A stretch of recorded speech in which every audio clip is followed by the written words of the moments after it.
Less than a week before the 6th Democratic presidential debate, leading presidential candidate Elizabeth Warren tweeted that she would not attend the Democratic debate at a night crossing labor union Unite Here Local 11's picket line. Within the next few hours, all 7 leading presidential candidates tweeted that they too would not be crossing the picket line. As a part of Election 2020, I went to Unite Here Local 11's office in downtown LA to try to understand the situation.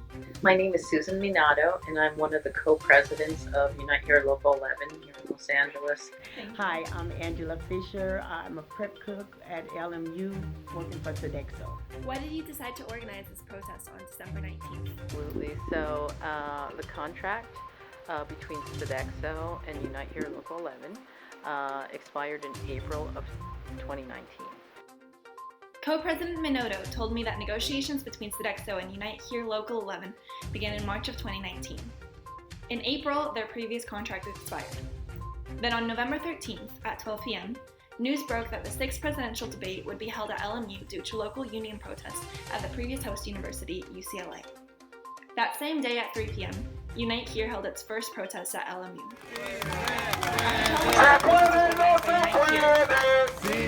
Was that something organized by Sodexo workers at LMU? How did you find out about it? I found out through Christian. Who's that? He works for Unite. After telling me that the protest was organized by Unite Here and not Sodexo workers, Fisher told me about how many Sodexo workers participated in the protest. Ooh, it might.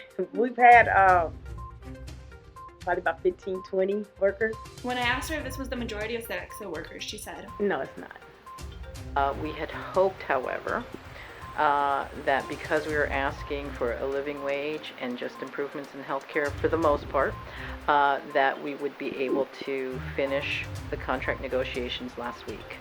But unfortunately, Sodexo canceled negotiations. The Election 2020 team reached out to Sodexo for comment on Friday, but received no response on multiple requests. However, a Sodexo spokesperson told Fox that Sodexo is 100% committed to reaching an agreement, and any statement that we have left the bargaining table is not accurate. Minato told me that on December 6th, Sodexo unexpectedly canceled a meeting with the union. It is then on December 12th that the union reached out to leading presidential candidates. We decided that because of the abrupt change in the scheduling of the negotiations, so it was last week, we decided that that was important for the candidates to know and decide, frankly.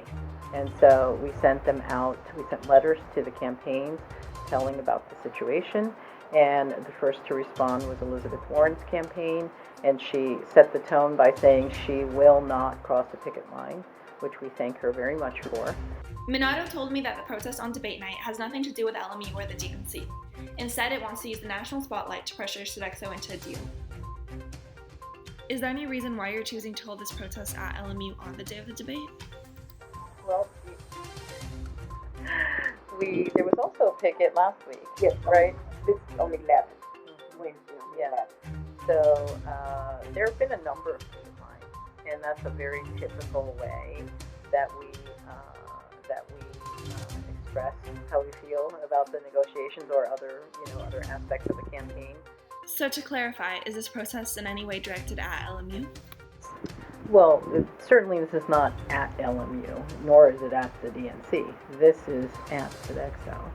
And we feel that LMU, and really students too, for that matter, are in the unique position that they can speak to Sodexo, speak and say, you know what, treat your people fairly. On Saturday, Unite Here Local 11 told the LMU Election 2020 team that its negotiators will meet with Sodexo on Tuesday at 10 a.m. in Inglewood to resume talks. Members of the LMU Election 2020 team will report live from the meeting. This is Veronica Backer-Peral from Election 2020 reporting from Unite Here Local 11.